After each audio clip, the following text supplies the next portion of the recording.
ನನ್ನ ಹೆಸರು ಸಿಂಧು. ನಾನು 5ನೇ ತರಗತಿಯಲ್ಲಿ ಓದುತ್ತಿದ್ದೇನೆ. ಈ ದಿನದ ವಿಶೇಷತೆ ಭಾರತದ ಕೇಂದ್ರಾಡಳಿತ ಪ್ರದೇಶಗಳು. ಭಾರತದಲ್ಲಿ ಪ್ರಸ್ತುತ 8 ಕೇಂದ್ರಾಡಳಿತ ಪ್ರದೇಶಗಳಿವೆ. ಅವುಗಳೆಂದರೆ ಅಂಡಮಾನ್ ಮತ್ತು ನಿಕೋಬಾರ್, ಚಂಡೀಗಢ, ದಾದ್ರಾ ಮತ್ತು ನಗರ್ ಹವೇಲಿ ಮತ್ತು ದಮನ್ ಮತ್ತು ದಿಯು, ದೆಹಲಿ, ಜಮ್ಮು ಮತ್ತು ಕಾಶ್ಮೀರ್, ಲಕ್ಷದ್ವೀಪ, ಲಡಾಖ್ ಮತ್ತು ಪುದುಚೇರಿ.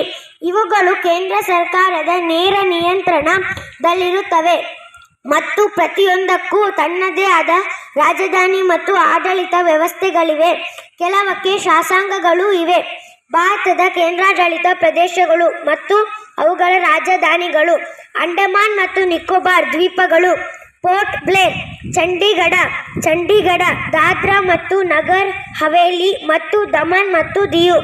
ದಮನ್, ದೆಹಲಿ ರಾಷ್ಟ್ರೀಯ ರಾಜಧಾನಿ ಪ್ರದೇಶ, ನವದೆಹಲಿ, ಜಮ್ಮು ಮತ್ತು ಕಾಶ್ಮೀರ್, ಶ್ರೀನಗರ್ ಬೇಸಿಗೆಯಲ್ಲಿ, ಜಮ್ಮು ಚಳಿಗಾಲದಲ್ಲಿ, ಲಕ್ಷದ್ವೀಪ, ಕವರತ್ತಿ, ಲಡಾಖ್, ಲೇಹ್ ಮತ್ತು ಕಾರ್ಗಿಲ್, ಪುದುಚೇರಿ.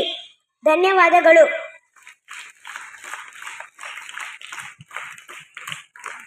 ಮೊದಲನೇ ಪ್ರಶ್ನೆ: ಭಾರತದ ಕೇಂದ್ರಾಡಳಿತ ಪ್ರದೇಶಗಳೆಷ್ಟು?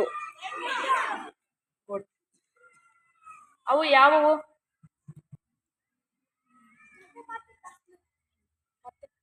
ಒಂದೊಂದಾಗಿ ಹೇಳ್ರಿ. ಅಂಡಮಾನ್, ನಿಕೋಬಾರ್,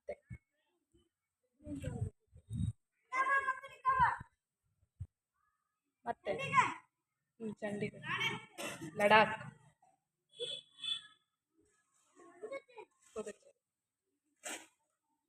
ಲಕ್ಷದ್ವೀಪ, ದಾದ್ರಾ ಮತ್ತು ನಗರ್ ಹವೇಲಿ ಮತ್ತು ದಮನ್ ಮತ್ತು ದಿಯು. ದೆಹಲಿ ಕೇಂದ್ರಾಡಳಿತ ಪ್ರದೇಶದ ರಾಜಧಾನಿ ಯಾವುದು?